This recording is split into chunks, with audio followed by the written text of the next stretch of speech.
Сәлеметсіздер ме? Бұл сабақта біз парабола және оның графигі деген сұраққа тоқталатын боламыз. Кімге бұл сұрақ қызықты, видеоны соңына дейін көріңіз. Және де бұнда мынандай сұрақтарды қарастыратын боламыз. Жалпы парабола деген бұл қандай қисық? Одан кейін ол x, y, y жазықтығында қалай орналасады?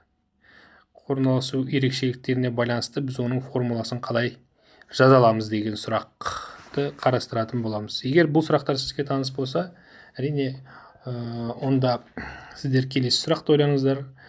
Бұл параболаның графигін жақсы білу арқылы біз басқа да қандай сұрақтарға, қандай есептерге оны пайдалануға болады деген. Егер сұрақтарыңыз болып жатса, осы жөнінде пікір жазып, ойыңызбен бөліссеңіз болады. Ал біз есепті, мына сұрақты қарастыруды бастаймыз. Яғни бізде мына x, y, y жазықтығы беріледі. X, y, y жазықтығында біз парабола деген оның төбесі бар, мысалы бір нүктеде, және тармағы бар, мынандай екі жаққа симметрия орналасқан қисықты айтамыз, Мынау симметрия өсі деп аталады, y-ге параллель жатқан. Дәл солай, мысалы, мынау парабола y өсінен жоғары жатыр, y өсін қимайды. Дәл солай, және бұнда параболаның тармағы жоғары қарай бағытталған. Дәл осылай, мысалы, параболаның төбесі төменде болуы мүмкін, және тармағы төмен қарай бағытталған болуы мүмкін. Бұл бізде мынау бірінші жағдай, мынау екінші жағдай. Сондай-ақ парабола қалай орналасуы мүмкін? Парабола айталық бір ғана нүктеде x, y жазықтығы осімен жанасуы мүмкін. Міне мынандай. Дәл солай жанасу барысында параболаның мына екі тармағы төмен және жоғары қарап тұруы мүмкін. Үшінші, төртінші жағдайда. Енді парабола тағы басқаша қандай орналасуы мүмкін? Парабола x, y жазықтығын қиюы мүмкін. Қиған кезде бізде екі нүктеде қияды. Ал мынау параболаның төбесі болады. Бұның осьтік симметриясы сәйкесінше былай орналасады. Енді біз осы параболаларға енді нақтырақ тоқталайық. Параболалар сонымен бізде қиылыспауы мүмкін x, y жазықтығымен, және тармағы жоғары төмен қарауы мүмкін, немесе қиылысуы мүмкін. Қиылысса екі нүктеде қиылысады, немесе жанасуы мүмкін. Енді жанасқан кезде бізде x, y жазықтығымен бірақ қана нүктеде жанасады. Енді нақты мысалдар алып бірнеше жаттығу қарайық. Бірінші жаттығу. Мысалы, y тең x квадрат деген параболаны әдемілеп сызып көрейік. Бұл парабола қалай орналасқан екен? Мына жерде сызған кезде әдемірек сызайық.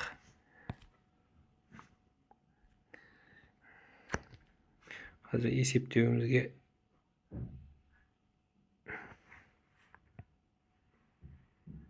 x, y жазықтығын алдық. Және де y тең x квадрат дегенде, бұл x-тің қабылдайтын мәндері айталық 0 болсын. X 0-ді қабылдаған кезде y-іміз 0. Міне 0. 1 берсек x-тің орнына, y-тің қабылдайтын мәні 1. Яғни 1 берген кезде жақтан да 1. Ал минус 1-ді беретін болсақ, жақта 1. 1. Сонда бұл мұна нүкте. Міне осы үш нүктені басып өтетін қисық сызатын болсақ, бұл бізде y тең x квадрат деген параболамыз шығады. Әрине тармағы жоғары қарай кете береді, созылып. Бұдан біз параболаның осьтік симметриясы y өсінің өзі болып тұрғанын байқаймыз. Ал екінші жаттығу ретінде осы параболаны сәл өзгертіп, былай жазып көрейік. Y тең минус x квадрат деп. Онда бізде 0 нүктесіндегі мәні 0. X тең 1 дегі мәні y-тің минус 1. және x тең 1 нүктесінде -1, ал 1 нүктесін -1 нүктесіндегі мәні -1.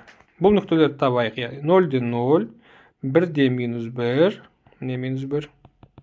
Сондай-ақ -1-де -1. Міне. Мына 3 нүкте. 3 нүктені қосайық. Міне. Яғни бізде y тең -x-тің квадраты деген параболамыз шықты. Тармағы төмен қараған.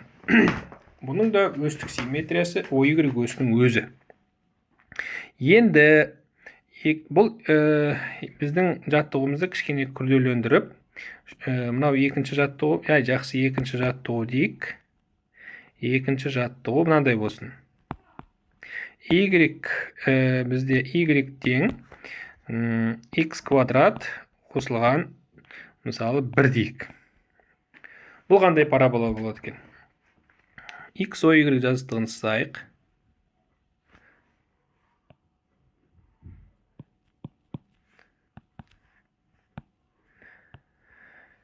Яғни x-тің орнына біз мән беріп те есептеуімізге болады, бірақ мына жерде мына x қосылған 1 дегенді қазір біз ойымызда сақтай тұрып, y тең x квадрат дегеннің біз графигін білеміз ғой, қалай орналасқандығын. Егер оған 1-ді қосатын болсақ, бұл тек мына графиктің, мен қазір мына жасылмен бояп қойайын, мына y тең x квадрат деген графикті жоғары барлық мәндерім 1-ге көтеріп шыққанға тең болып шығады. Өйткені, қараңыздар, x тең 0 болған кезде бізде y-іміз 1 болады. 0-дегі мәні, яғни 1. X тең 1 болған кезде y-іміз мәні 2 болады. 1-дегі мәніміз 2. -1 берейік. -1 беретін болсақ, y-тің мәні бізде 2 шығады. Сонда міне мына 3 нүктені қосатын болсаңыздар, міне. Бұл y тең x квадрат деген параболаны, яғни жоғары бір-бірлік көтергенмен, жылжытып көтергенмен тең. Y тең x квадрат қосылған 1. Сонымен, енді осы егерде жаттығу түсінікті болатын болса, сіз өзіңіз y тең 3x-тің квадраты, y тең 2-ден 1 x-тің квадраты, y тең -x квадрат қосылған 1, және де y тең -x квадрат -1 деген параболалардың графигін сызып көріңіз. Енді біз ары қарай кеттік. Үшінші жаттығу. Үшінші жаттығуымыз мынандай болсын. Үшінші жаттығу. Бізде y тең 2 көбейтілген, айталық x қосылған 1-дің квадраты деген парабола берілсін. Осы параболаның графигін сызып көрелік. Бұл параболаның графигін сызған кезде x, y өсін сызып қояйық.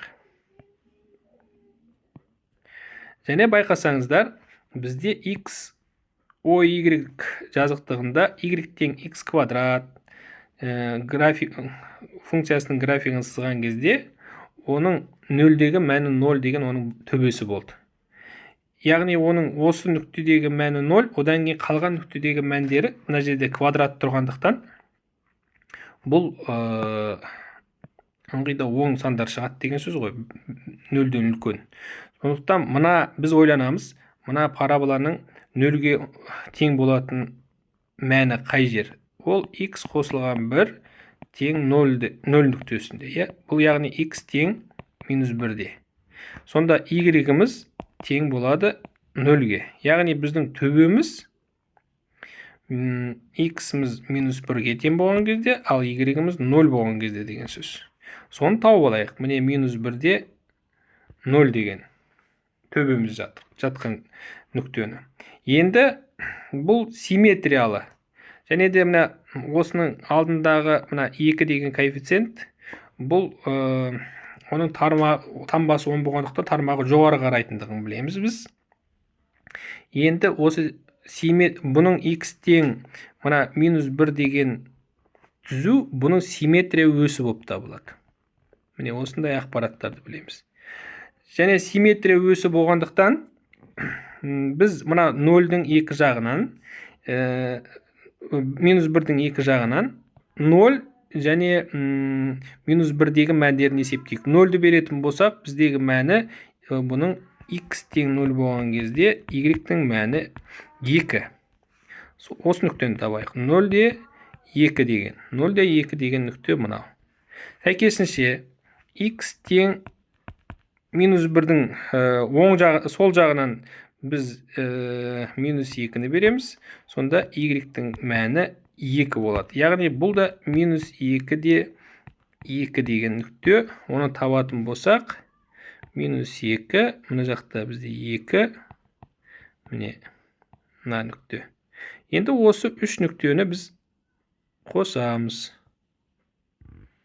Міне, бұл y тең 2 көбейтілген x қосылған 1 деген параболаның график шықты. Сонымен бұның төбесін табу жеңіл. Мына x плюс 1-ді 0-ге теңестірдікте y-дің мәнін таптық, ол 0. Яғни бізде -1-де 0 нүктесінде төбесі. Және x тең -1 деген бұның симметрия өсі. Осы -1-дің сол жақ және оң жағынан біз сәйкесінше 2 нүкте алып, мына берілген функцияға апарып қойсақ, сәйкесінше оның графигін сызуға бізде 3 нүкте пайда болады, графигін жеңіл тұрғызамыз.